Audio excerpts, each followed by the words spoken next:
What's going on, everybody? Teach back again with another video, and today we're talking about the Houston Texans in our Fix the Franchise series. They hold the number 2 overall pick, so they are the number 2 team we're talking about. Started the series talking about the Chicago Bears. Definitely go back and check that video out if you missed it. But today we talk about the team I thought for sure was going to be picking number 1 overall. So hopefully you guys are excited to talk about the Texans, and let me know if you are a Texans fan, like, what do you think this offseason entails? I'd love to hear your thoughts down below in the comment section. If you're picking 2, who's that quarterback selection? I would love to hear your thoughts on that discussion, because I think it's a fascinating debate. You go Stroud, you go Levis, all that. So love to hear your thoughts down below if you are a Houston fan or just an NFL fan in general.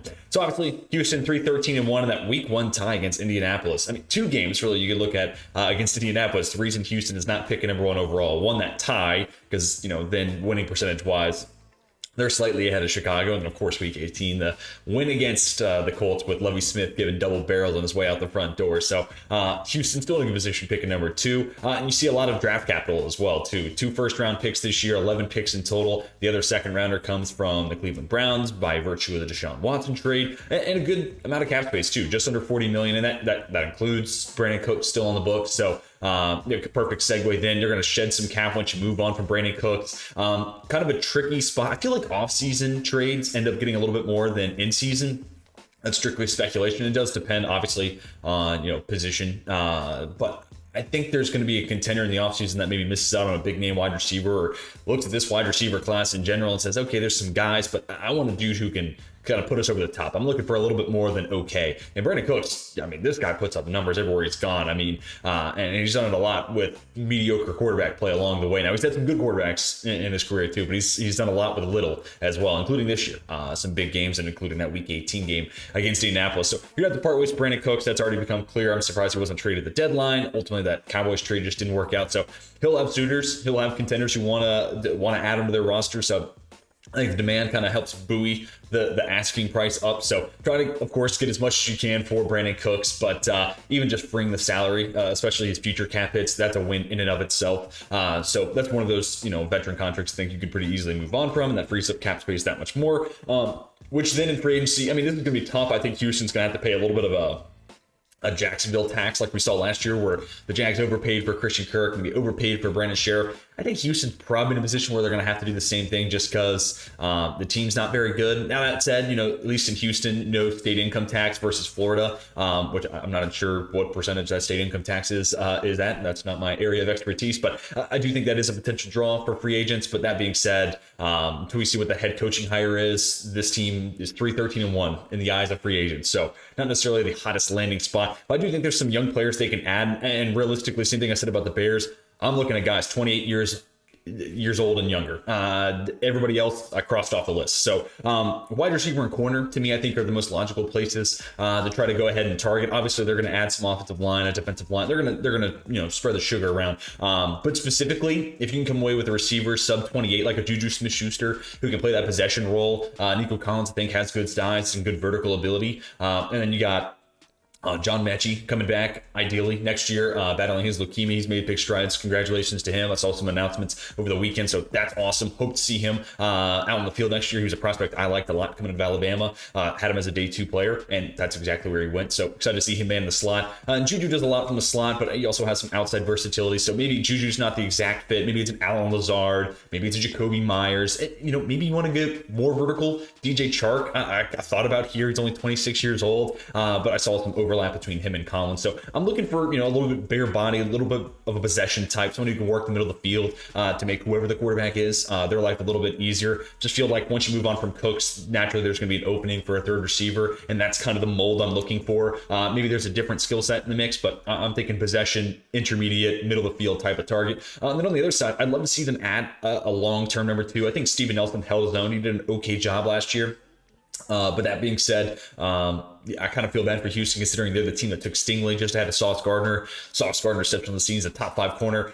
I like Stingley a ton. He was one of the top players on my board last year. I still have a ton of faith and confidence in what his potential holds for the years to come. So I don't think that, just because Sauce, broke out on the scene year one and Stingley was just a normal above average NFL cornerback as a rookie. I still think if you're a Texans fan, there's still a lot to be excited about. But who's at number 2? And I think Emmanuel Mosley, a guy who, has been in and out of the lineup for the 49ers because of injuries, but when he's been out there, he's been a pretty solid player. Part of this will determine, be based off of what scheme you're running, right? Like San Francisco, you're thinking a lot of cover 3 with some cover 4 in the mix, zone heavy.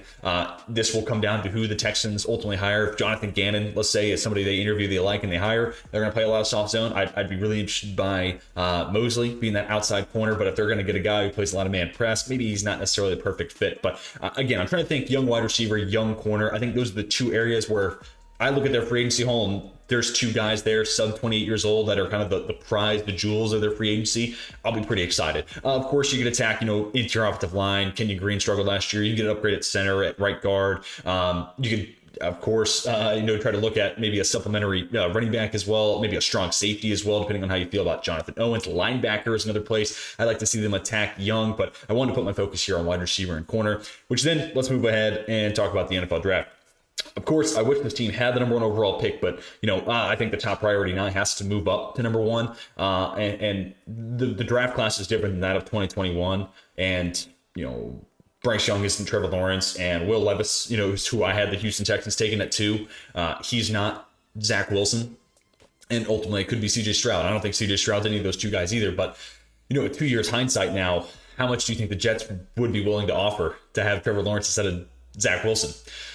So I think that's something that Houston has to entertain. Can we get up to number 1? Can we get the guy of the draft class in Bryce Young? To me, Bryce Young needs to be the number 1 overall pick in this class. And as long as Chicago's not taking him, they need to be trading that pick. So if I'm Houston, I'm bugging that line every single day. And by bugging, I mean buzzing the line. I'm really just trying to call them and eventually just annoy the mess out of Chicago, I guess, until you get that pick.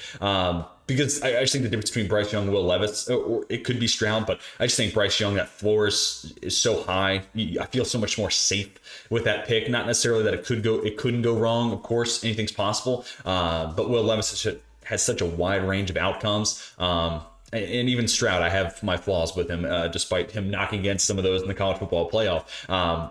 Young is the closest thing to a sure thing in this quarterback class. So I wish this team could have had that. Then we can see where this rebuild under Nick Caserio is off to. Because, otherwise, maybe all the other moves ultimately work out. And then we're looking at Will Levis at 2, not panning out.